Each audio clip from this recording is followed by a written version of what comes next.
Yes, get ready for the dictation containing 400 words at the speed of 80 words per minute. Let's start 3 seconds. Start.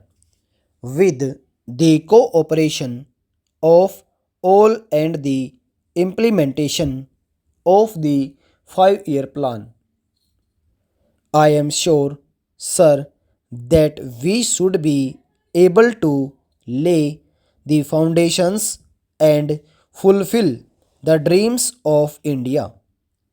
It is indeed encouraging to know from the finance minister that there is a tendency of lowering food prices all over the world, and in that case the prices in our country too would be lowered.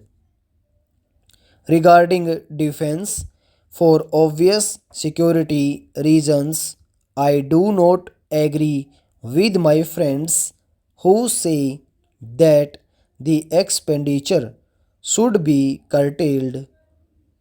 It is not advisable to take any undue risks and slacken the defense arrangements. Indeed, defense is one of our valuable assets, although strange to say, there seems to be adverse opinion in some quarters.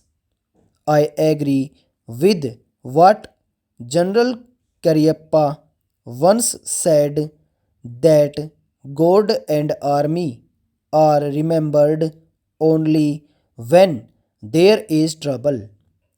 The army consists of the most disciplined and loyal set of young men. It would not be proper to affect economy in the pay of these brave officers, as it would not be an incentive for the right type of young men to join the army, and it would become ineffective and inefficient.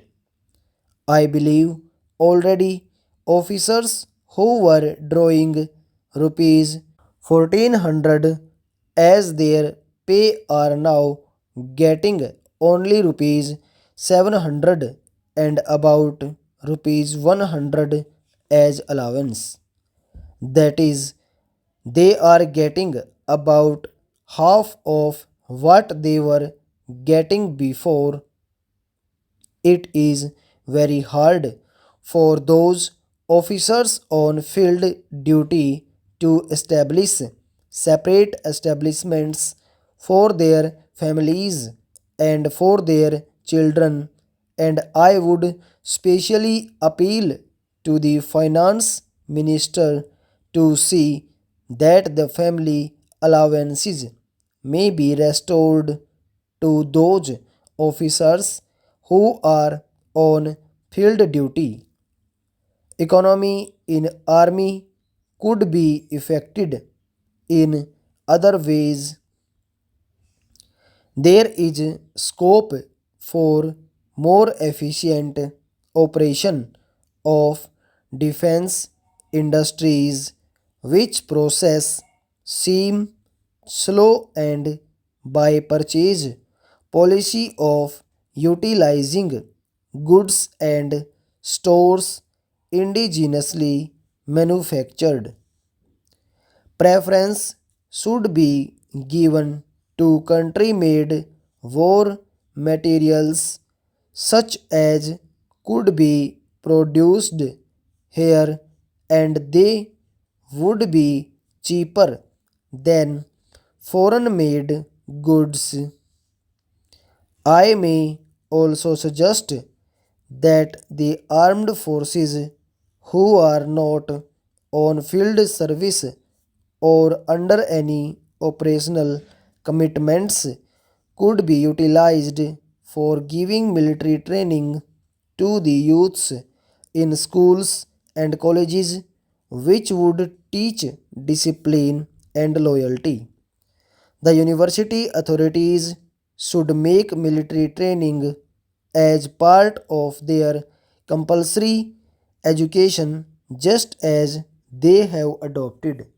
Stop over.